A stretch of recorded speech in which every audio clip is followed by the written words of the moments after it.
Hello and welcome. I'm Trudie Mason. Today's project is a practical one given how many places are eliminating single-use plastics. That means that if you go into a fast food joint for takeout or you go into a cafeteria, you won't have access to plastic cutlery. But you won't have to worry. You'll have this cutlery roll that you've brought from home. What's inside? Well, everything you need for your meal. Knife, fork, spoon. Don't forget the straw for your beverage. Also, you'll have a little fabric napkin if you're trying to reduce your reliance on paper napkins. In terms of sizing, you base it on the height of your cutlery.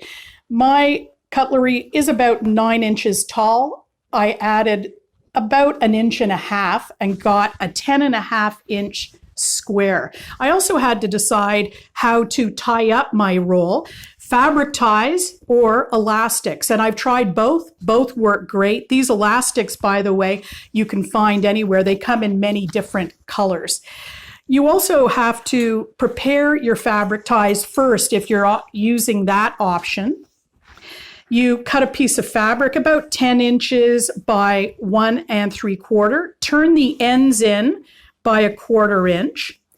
Press the length of the fabric in half, open it up, and then press each side toward the middle. And once that's all pressed down, you fold over again, encasing all those raw edges, and all you have to do is take that to your sewing machine and run a line of top stitching down it.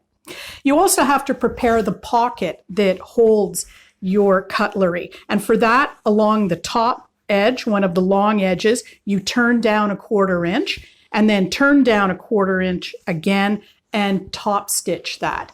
Then you're ready to sandwich your fabrics. And there's so many wonderful choices at Fabricville. I love using contrasting fabrics for this.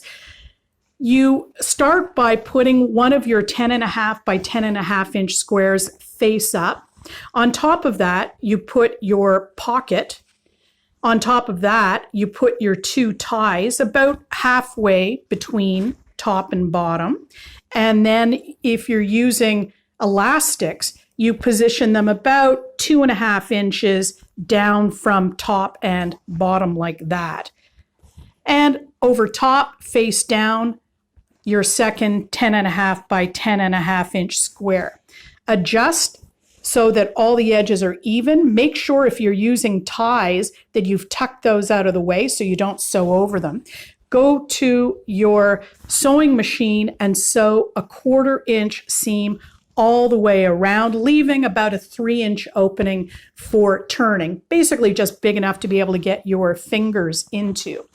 You turn the fabric inside out. You might need something like a knitting needle or a chopstick to help you poke out those corners. And then you give the whole piece a good press. And where the opening is that you use to turn inside out, make sure you press under 1/4 inch on each side, because after your pressing is done, you're going to do a 1/8 inch top stitch all around the edge, and that top stitch will secure that opening closed.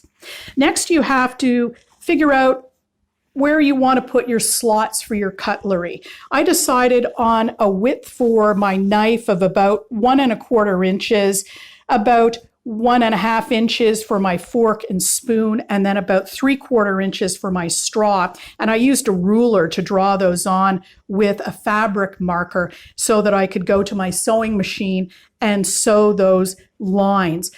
Up at the top, I went back and forth a couple of times. I actually sewed off of the pocket and then back onto the pocket, because you know that those points are going to get a lot of wear, and that double stitching will make them extra secure.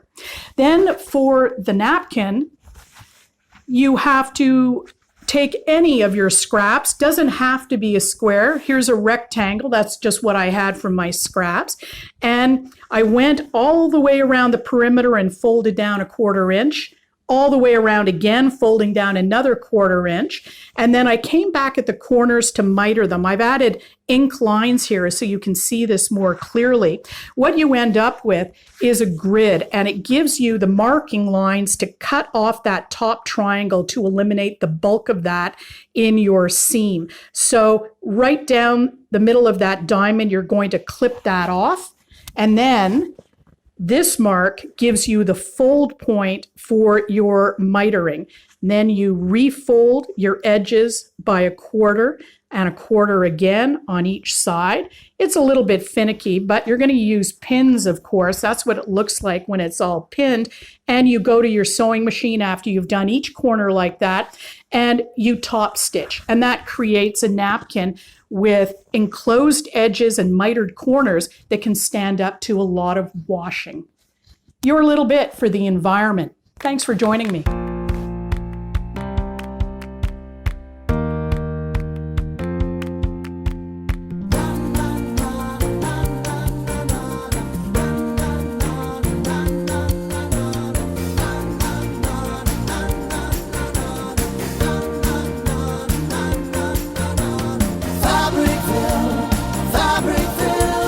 Value never looks so good.